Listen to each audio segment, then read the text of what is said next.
Rice यानी काला नमक की जो पहचान है, पिछले कुछ सालों से मार्केट में कुछ ऐसे लोग आ गए हैं जिन्होंने राइस यानी काला नमक को मूल पहचान को नष्ट करने का काम किया है या काले की मूल पहचान को ही खत्म करने का काम किया है।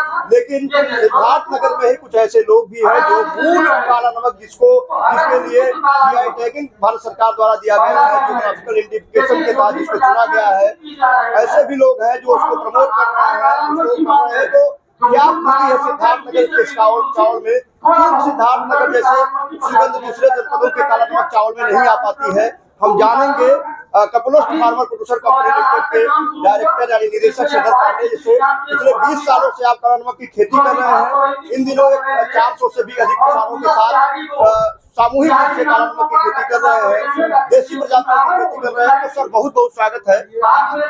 सबसे पहले काला नमक जो धान है उसके बारे में हम जानना चाहेंगे कि ये पूरे दुनिया में सिद्धार्थनगर के नाम से ही प्रचलित है।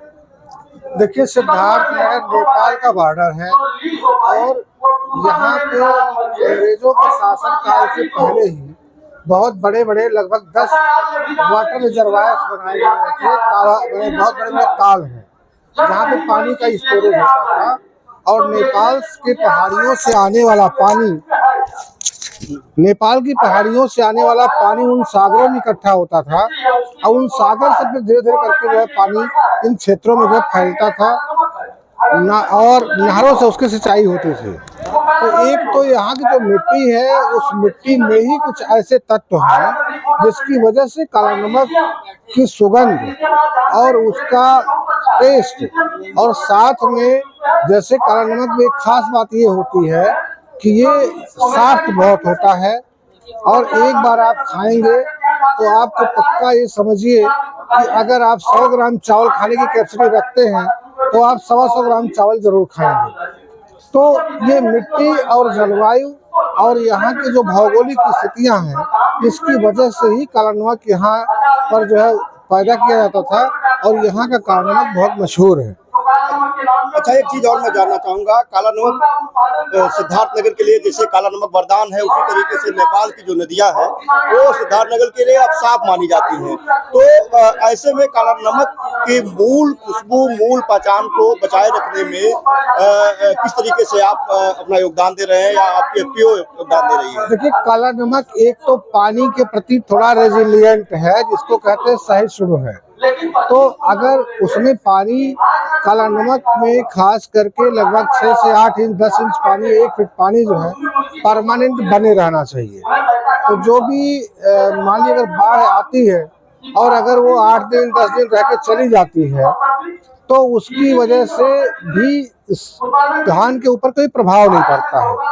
लेकिन अभी क्या हुआ कि आज़ादी के बाद से बहुत सारे बंधे बन गए और सारी नदियों को दोनों तरफ से बांध दिया गया, तो जिसकी वजह से पानी थोड़ा सा बहाव रुकता है और जो वाटर लॉगिंग है वह महीनों तक बना रहता है। तो थोड़ा उसका प्रभाव पड़ा है, लेकिन हम लोग जो है काला नमक को बचाने के लिए काफी दिनों से काम कर रहे हैं और जो मूल हमारा प्रयास रहा कि जो काला नमक का जेनेटिक प्योरिटी है, जो गुणवत्ता है वो खराब ना हो, उसका जो आनुवंशिक गुण है खराब ना हो, उसको संरक्षण के लिए हम लोग काम किए। और थोड़ा सा जहाँ पे बहुत ज्यादा वाटर लॉगिंग है या जहाँ बाढ़ का प्रभाव है, उससे हट के ही हम इसकी खेती को करवाते हैं और इससे जो है किसानों को थोड़ा बाढ़ से भी बचने में मदद मिलता है और जलवायु के प्रति जो है जो इनका जो परिवर्तन हो रहा है उससे भी लोग बच रहे हैं। तो श्रीधर पांडे जी ने बताया, मैं फिर से दोहरा देता हूँ कि जो काला नमक की पहचान है, यहाँ का क्लाइमेट है, यहाँ की जलवायु है, ऐसी जलवायु देश के या कह लिया जाए कि दुनिया के दूसरे हिस्सों में नहीं है जो काला नमक को उसकी मूल पहचान जिसके ऊपर जाना जाता है दे पाए। क्योंकि यहाँ पर जो सागर बनाए गए थे अंग्रेजों के शासनकाल में, जो नेपाल से जलवायु उपजाऊ मिट्टी आती है, उसके अलावा यहाँ पर जो सहनशीलता है बाढ़ के प्रति, वो सब काला नमक को आम से खास बना देती है।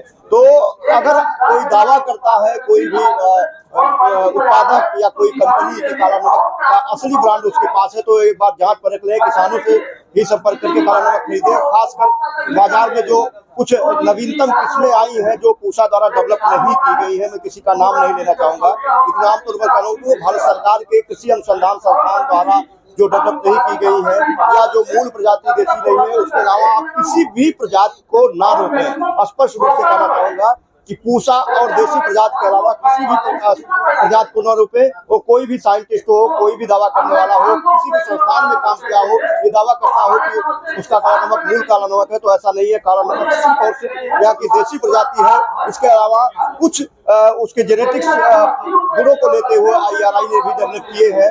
ईडी भी काम कर रहा है मूल प्रजातियों को संरक्षित करने के लिए। तो यही खूबी है जो काला नमक को सिद्धार्थ नगर के नजरिए से खास बनाती है।